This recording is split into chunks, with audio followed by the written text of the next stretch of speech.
সুপ্রিয় ভিউয়ার্স, আন্তর্জাতিক সংবাদে আপনাকে স্বাগত। প্রথমে থাকবে সংবাদ শিরোনাম, পরে বিস্তারিত। কৌশলে সুরঙ্গে এনে ইসরায়েলি সেনাদের হত্যা দাবি হামাসের। আরো বিস্তারিত জানিয়ে দিব। জম্মু কাশ্মীরে 4 ভারতের সৈন্য নিহত। এদিকে গাজায় ইসরায়েলি হামলা চলছেই। ইসরায়েলে ইয়েমেনে ড্রোন হামলা, পশ্চিম এশিয়ায় কৌশলগত ভারসাম্য পরিবর্তন। আরো জানিয়ে দেব, গাজায় মানবিক পরিস্থিতি নিয়ে নেতানিয়াহুকে চাপ কামলা হ্যারিসের। পরমাণু আলোচনা থেকে সরে দাঁড়ালো চীন। এবং সর্বশেষে জানিয়ে দিব, নেতানিয়াহুর ভাষণ লজ্জাজনক বললেন ইয়ার লাফিদ। এতক্ষণ শুনছিলেন সংবাদ শিরোনাম, বিস্তারিত। তবে তার আগে অনুরোধ থাকবে, এই ভিডিওতে একটি লাইক দিন এবং কমেন্টস করে জানিয়ে দিন আপনি কোন জেলা থেকে বা কোথা থেকে আমাদের সাথে যুক্ত রয়েছেন। এবং সংবাদের সর্বশেষ গুরুত্বপূর্ণ আপডেট পেতে চ্যানেলটি সাবস্ক্রাইব করে আমাদের সঙ্গেই থাকুন। ধন্যবাদ। কৌশলে সুরঙ্গে এনে ইসরায়েলি সেনাদের হত্যা দাবি হামাসের। গত বছরের 7 অক্টোবর হামাস এবং ইসরায়েলের মধ্যে যুদ্ধ শুরু হয়। এই যুদ্ধে এখন পর্যন্ত 40,000 বেশি ফিলিস্তিনি নিহত হয়েছেন, আহত হয়েছেন 1 লাখেরও বেশি মানুষ, যাদের বেশিরভাগই সাধারণ নারী এবং শিশু। এদিকে রাফার ইয়াবানা শরণার্থী শিবিরে বেশ কয়েকজন ইসরায়েলি সেনাকে হত্যার দাবি করেছে ফিলিস্তিনি সশস্ত্র গোষ্ঠী হামাস। তারা জানিয়েছে কৌশলে ইসরায়েলি সেনাদের দুটি সুরঙ্গে এনে সেগুলো উড়িয়ে দেওয়া হয়েছে। বৃহস্পতিবার ইনস্টাগ্রামে দেওয়া সাক্ষাৎকারে পোস্টে হামাস আরো জানিয়েছে, তাদের যোদ্ধারা খান ইউনিসের আল জেলাল মসজিদের কাছে স্থাপিত ইসরায়েলের একটি ক্যাম্পে হামলা চালিয়েছে। ওই হামলা ব্যবহার করা হয়েছে মর্টার সেল। আরেক সশস্ত্র গোষ্ঠী ইসলামিক জিহাদের যোদ্ধাদের সঙ্গে সমন্বয় করে ওই হামলা চালানো হয়েছে বলে জানিয়েছে তারা। এই সপ্তাহে গাজায় নতুন করে আবার স্থল হামলা শুরু করেছে ইসরায়েলি সেনারা। এরপর গাজার বিভিন্ন জায়গায় ব্যাপক হামলা এবং পাল্টা হামলার ঘটনা ঘটেছে। ইসরায়েলি সেনাবাহিনীর তথ্য অনুযায়ী যুদ্ধ শুরুর পর এখন পর্যন্ত তাদের 680 জন সেনা নিহত হয়েছে এবং আরো আহত হয়েছে 4213 জন সেনা। সূত্র আল জাজিরা। জম্মু কাশ্মীরে নিহত 4 ভারতীয় সৈন্য নিহত। ভারত নিয়ন্ত্রিত জম্মু এবং কাশ্মীরের সোমবার রাতে অস্ত্রধারী হামলায় ভারতীয় সেনাবাহিনীর 4 সৈন্য নিহত হয়েছে। এছাড়া 1 পুলিশ কর্মী আহত হয়েছে। বন্দুকধারীদের সাথে গুলি বিনিময়ের পর তাদের ঘটনাস্থল থেকে উদ্ধার করে হাসপাতালে ভর্তি করানো হয়। সেখানে চিকিৎসাধীন অবস্থায় মৃত্যু হয় সৈন্যদের। ভারতীয় সেনাবাহিনীর সাথে Jammu Kashmir police special operation group যৌথভাবে সোমবার সন্ধ্যায় ডোডা জেলার দেশার জঙ্গল এলাকায় তল্লাশি অভিযান চালিয়েছিল। এক পুলিশ কর্মকর্তা জানান, গোপন সূত্রে খবর পেয়ে ওই অভিযান চালানো হয়। ওই এলাকায় বন্দুকধারী লুকিয়ে থাকার খবর ছিল। সংবাদ মাধ্যম সূত্রে খবর, তল্লাশি অভিযানের সময় অতিরিক্ত সেনাবাহিনীর দিকে ধেয়ে আসে গোলাবারুদ। পাল্টা জবাব দেন জওয়ানেরাও। শুরু হয় দুপক্ষের মধ্যে গোলাগুলি লড়াই। 20 মিনিটের বেশি সময় ধরে চলে ওই লড়াই। ওই সময় অস্ত্রদের ছোড়া গুলিতে 4 সৈন্য জখম হন। তাদের মধ্যে একজন উচ্চপদস্থ সেনা কর্মকর্তা ছিলেন। পাশাপাশি 1 পুলিশ কর্মীর গায়ে গুলি লেগে বলে দাবি করা হয়। আহতদের উদ্ধার করে হাসপাতালে পাঠানো হয়। মঙ্গলবার ভোরে তাদের মৃত্যু হয়। ওই জঙ্গল এলাকা 4 থেকে 5 জন অস্ত্রধারী লুকিয়ে থাকার খবর ছিল, এজন্য জানান এক সেনা কর্মকর্তা। তাদের সন্ধানে মঙ্গলবার পুলিশি তল্লাশি অভিযান চালানো হচ্ছে। গত কয়েক সপ্তাহ ধরে জম্মু কাশ্মীর বেশ কয়েকটি জায়গায় হামলার ঘটনা ঘটেছে। ওই কারণে জম্মু কাশ্মীর বিস্তীর্ণ এলাকা হাই অ্যালার্ট জারি করা হয়েছে। কাঠুয়া, কুলাম সহ একাধিক এলাকায় চলতি মাসেই সেনাবাহিনীর উপর হয়েছে হামলা। কখনো সেনা কনভয়, আবার কখনো সেনাগাড়ি লক্ষ্য করে হামলা চালায়, গোলাগুলি শুরু হয়। সরকারি পরিসংখ্যানে বলেছে, গত 3 বছর জম্মুতে সহিংসতা হানায় ওই নিয়ে 47 জন ভারতীয় সৈন্যের মৃত্যু হয়েছে। কাশ্মীর উপত্যকার তুলনায় হামলার সংখ্যা কম হলেও ক্ষয়ক্ষতির পরিমাণ অনেক বেশি। গাজা ইসরায়েলি হামলা চলছেই। ফিলিস্তিনের অবরুদ্ধ গাজা ভূখণ্ডে ইসরায়েলি হামলা আরো 81 ফিলিস্তিনি নিহত হয়েছেন। এতে করে উপত্যকাটিতে মোট সংখ্যা পৌঁছে গিয়েছে প্রায় 38,800 জন। এছাড়া গত বছরের অক্টোবর থেকে চলা ওই হামলায় আহত হয়েছেন আরো 89,000 বেশি ফিলিস্তিনি। এক প্রতিবেদনে এই তথ্য জানিয়েছে বার্তা সংস্থা আনাদোলু।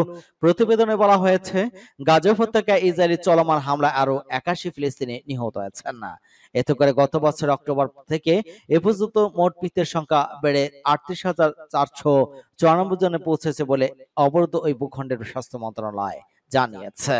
মন্ত্রণালয় এক বিবৃতিতে জানিয়েছে, ওই হামলা আরো অন্তত 89,366 জন ব্যক্তি আহত হয়েছেন। মন্ত্রণালয় বলেছে, গত 24 ঘন্টায় ইসরায়েলি বাহিনীর করা 2টি গণহত্যায় 81 জন নিহত এবং আরো 198 জন আহত হয়েছেন। অনেক মানুষ এখনো ধ্বংসস্তূপের নিচে এবং রাস্তা আটকা পড়ে আছেন, কারণ উদ্ধারকারীরা তাদের কাছে পৌঁছাতে পারছেন না। ফিলিস্তিনি স্বাস্থ্য কর্তৃপক্ষ মনে করছে গাজা উপত্যকা জুড়ে ধ্বংস হওয়া বাড়ির ধ্বংসস্তূপের নিচে এখনো 10,000 বেশি লোক নিখোঁজ রয়েছেন। উল্লেখ্য, গত 7 অক্টোবর হামাসের নজিরবিহীন আন্তঃসীমান্ত হামলার পর থেকে ইসরায়েল গাজা উপত্যকার অবিরাম বিমান এবং স্থল হামলা চালিয়ে যাচ্ছে। ইসরায়েলি হামলায় হাসপাতাল, স্কুল, শরণার্থী শিবির, মসজিদ, গির্জা সহ হাজার হাজার ভবন ক্ষতিগ্রস্ত বা ধ্বংস হয়ে গিয়েছে। ইসরায়েলের ইয়েমেনের ড্রোন হামলা পশ্চিম এশিয়ার কৌশলগত ভারসাম্যে পরিবর্তন। পাসটুডে আল মাসিরা নেটওয়ার্ক একটি প্রতিবেদনে জানিয়েছে, তেল আবিবের উপর ইয়েমেনের ড্রোন হামলা ইসরায়েলের অর্থনৈতিক, কৌশলগত এবং রাজনৈতিক ক্ষতির পাশাপাশি ইহুদিবাদী ইসরায়েলের মিত্র জোটকে চ্যালেঞ্জ করার মতো অনেক সংকেত পাঠিয়েছে। ইহুদিবাদী শাসকদের শাস্তি দেওয়ার উপর ইয়েমেনিদের গুরুত্ব আরোপ, ইয়েমেনিদের ফিলিস্তিনি জনগণের পাশে দাঁড়ানো, ইয়েমেন নিয়ে নেতানিয়াহুর ভয় এবং তেল আবিবে ইয়েমেনের ড্রোন হামলার মাধ্যমে ওই অঞ্চলে কৌশলগত ভারসাম্যে পরিবর্তন ইত্যাদি বিষয়ে বিশেষজ্ঞদের স্বীকারোক্তি সাম্প্রতিক সময়ে পশ্চিম এশিয়ার গুরুত্বপূর্ণ ঘটনা। ওইসব প্রসঙ্গে পাসটুডের বিশ্লেষণ আজকের প্রতিবেদন আলোচ্য বিষয়। আল মাসিরা এক প্রতিবেদনে জানিয়েছে, ইয়েমেনের ন্যাশনাল সেলিব্রেশন গভর্নমেন্টের রাজনৈতিক কার্যালয় সোমবার এক বিবৃতিতে ঘোষণা করেছে যে দেশটির সশস্ত্র বাহিনী গাজা এবং ফিলিস্তিনের জনগণের সমর্থন অব্যাহত রাখবে। উল্লেখ্য, গাজা যুদ্ধ শুরু হওয়ার ইয়েমেনের সেনাবাহিনী ফিলিস্তিনের সমর্থন ড্রোন এবং ক্ষেপণাস্ত্র হামলা সহ বাব আল মান্দাব প্রণালী, লোহিত সাগর এবং ভূমধ্য সাগরে ইসরায়েলি স্বার্থকে লক্ষ্যবস্তু করে কয়েক ডজন সামরিক অভিযান চালিয়েছে। বার্তা সংস্থা ইসনা জানিয়েছে, ইহুদিবাদী পক্ষে হারুসের এক প্রতিবেদনে বলা হয়েছে, দখলদার ইসরায়েলের প্রধানমন্ত্রী নেতানিয়াহুর ইয়েমেনদের ভয় পায়। হাজ পত্রিকার অর্থনৈতিক বিশ্লেষক নেয়ামিনিও সট্টাসে সোমবার বিবি ইয়েমেনদের ভয় পান শিরোনামে একটি নিবন্ধ লিখেছেন। ওই নিবন্ধে তিনি লিখেছেন, ইয়েমেনি প্রতিরোধ বাহিনীকে মোকাবেলা করার জন্য মার্কিন প্রেসিডেন্ট জো বাইডেন এবং যে যুদ্ধ পাঠিয়েছিলেন সে সত্যই ইয়েমেনের ক্ষতি করতে পারেনি। কাজে ইসরায়েল এবং ইয়েমেনের মোকাবেলা দুর্বল, বিশ্ববাসী তা বুঝতে পেরেছে। গাজার মানবিক পরিস্থিতি নিয়ে নেতানিয়াহুকে চাপ কামালা হ্যারিসের। গাজার মানবিক পরিস্থিতি নিয়ে ইসরায়েলের প্রধানমন্ত্রী বেনিয়ামিন নেতানিয়াহুকে চাপ প্রয়োগ করেছেন যুক্তরাষ্ট্রের ভাইস প্রেসিডেন্ট কামালা হ্যারিস। যুক্তরাষ্ট্রের স্থানীয় সময় বৃহস্পতিবার হোয়াইট হাউসে নেতানিয়াহুর সঙ্গে বৈঠকে তিনি এ বিষয়ে নেতানিয়াহুকে চাপ প্রয়োগ করেন। এর মধ্যে দিয়ে কামালা প্রেসিডেন্ট হলে ইসরায়েলি ইস্যুতে কিভাবে যুক্তরাষ্ট্রের নীতিতে পরিবর্তন আনবেন তা স্পষ্ট হয়। বৈঠকের পর সাংবাদিকদের কামালা বলেন, ইসরায়েলের আত্মরক্ষার অধিকার আছে, কিন্তু সেটি কিভাবে করা হচ্ছে তা গুরুত্বপূর্ণ। গাজায় মানুষ কি পরিমাণ দুঃখ কষ্ট সহ্য করছে তা নিয়ে অকপট মন্তব্য করেন কামালা। তিনি বলেন, আমি সেখানে ভয়াবহ মানবিক পরিস্থিতি সম্পর্কে আমার উৎকণ্ঠা জানিয়েছি, আমি চুপ করে থাকবো না। হ্যারিসের এই তীক্ষ্ণ এবং জোরালো মন্তব্যের মধ্য দিয়ে তিনি কিভাবে নেতানিয়াহুকে মোকাবেলা করছেন সে নিয়ে বাইডেনের সঙ্গে তার পার্থক্য পরিষ্কার হয়ে উঠেছে। আর কয়েক ঘন্টা আগে প্রেসিডেন্ট বাইডেন নেতানিয়াহুর সঙ্গে হোয়াইট হাউসে বৈঠক করেন। গত 7 অক্টোবর হামাসের হামলার পর বাইডেনের ইসরায়েলি সফর শেষে এটি নেতানিয়াহুর সঙ্গে তার প্রথম মুখোমুখি আলোচনা। ওই আলোচনায় গাজায় 9 মাস ধরে চলা সংঘাত একটি যুদ্ধবিরতির জন্য নেতানিয়াহুকে চাপ দেন বাইডেন প্রশাসন। এদিকে হোয়াইট হাউসের জাতীয় নিরাপত্তা মুখপাত্র জন কির্বি বলেছেন, যুদ্ধবিরতির বিষয়ে এখনো ইসরায়েল এবং হামাসের মধ্যে ব্যবধান রয়ে গেছে, তবে আমরা আগের চেয়ে এখন চুক্তির কাছাকাছি আছি, যা আগে কখনো ছিলাম না। নেতানিয়াহুর ওই সফর এমন সময় হলো যখন মার্কিন রাজনীতিতে পরিবর্তন এসেছে। রোববার 81 বছরের বাইডেন ডেমোক্র্যাটদের চাপে মার্কিন প্রেসিডেন্ট নির্বাচন থেকে সরে দাঁড়ানোর ঘোষণা দেন এবং দলের 2024 সালের প্রেসিডেন্ট মনোনয়নের জন্য হ্যারিসকে সমর্থন করেন। এর আগে গাজায় বন্দী মার্কিন নাগরিকদের সঙ্গে একসঙ্গে দেখা করেন বাইডেন এবং নেতানিয়াহু। অন্যদিকে ইসরায়েলের প্রধানমন্ত্রী ওয়াশিংটনের সফরকে কেন্দ্র করে মার্কিন কংগ্রেস ভাষণ দেওয়া নিয়ে বিক্ষোভ হয় যুক্তরাষ্ট্রে। বিক্ষোভ ইসরায়েলের প্রতি সামরিক সহায়তা বন্ধের আহ্বান জানানো হয়। পরমাণু আলোচনা থেকে সরে দাঁড়ালো চীন। তাইওয়ানকে অস্ত্র সরবরাহ করছে যুক্তরাষ্ট্র, এ কারণে তাদের সঙ্গে পরমাণু অস্ত্র সংক্রান্ত আলোচনা করবে না বলে জানিয়েছে চীন। এক প্রতিবেদনে এমনটি জানিয়েছে ডয়েচ ভেলে। বুধবার বেইজিং জানিয়েছে, আমেরিকার সঙ্গে আপাতত তারা পরমাণু অস্ত্র সমঝোতা সংক্রান্ত বিষয়ে আলোচনা করবে না। তাইওয়ানকে আমেরিকার অস্ত্র সরবরাহ করছে ওই অভিযোগে এমন পদক্ষেপ নেওয়া হয়েছে বলে দাবি করেছে চীন। অন্যদিকে আমেরিকার অভিযোগ, বেইজিং রাশিয়ার পথে হাঁটছে। ক্রেমলিন এখনো গুরুত্বপূর্ণ ভূমিকা পালন করছে। গণতান্ত্রিকভাবে নির্বাচিত সরকার তাইওয়ান শাসন করে, কিন্তু চীন মনে করে তাইওয়ান তাদের অবিচ্ছেদ্য অংশ। ওই সরকারের সঙ্গে ইউরোপীয় ইউনিয়ন এবং আমেরিকার সরাসরি সম্পর্ক রয়েছে। আমেরিকার সঙ্গে তাইওয়ানের সরকারের অস্ত্র চুক্তি আছে, চীন যা ভালো চোখে দেখে না। বস্তুত চীনের অভিযোগ, আমেরিকার তাইওয়ানকে অস্ত্র সরবরাহ করে, যা চীনের সঙ্গে আমেরিকার সম্পর্কের নীতির বিরোধী। বস্তুত গত বছর তাইওয়ানে মার্কিন কংগ্রেস উচ্চ পদস্থ প্রতিনিধি দল গিয়েছিল, তা নিয়ে যথেষ্ট আপত্তি ছিল চীনের। তাইওয়ানের আকাশে তারা ফাইটার বিমান পাঠিয়ে দিয়েছিল।